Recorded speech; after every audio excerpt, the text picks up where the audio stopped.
হরে কৃষ্ণা। আমরা যারা মায়াপুর ধামে বসবাস করি তারা কিন্তু সব ধরনের কালচারের মানুষের সঙ্গে মিলেমিশে থাকি, আর এই কারণে কিন্তু আমাদের একটা লাভের দিকও রয়েছে।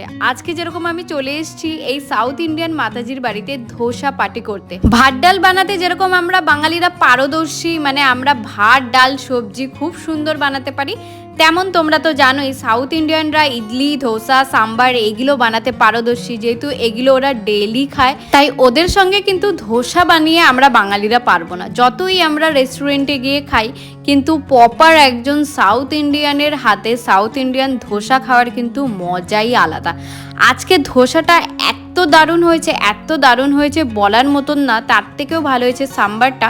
তোমাদের দাদা তো এত সাম্বার খাচ্ছে যেটা দেখে আমি অবাক হয়ে গেছি।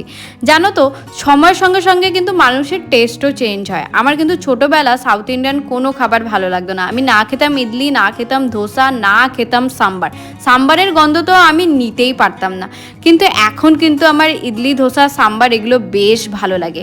আর মাতাজি কত সাম্বার বানিয়েছে দেখো, আমরা খেয়ে সব শেষ করে দিয়েছি।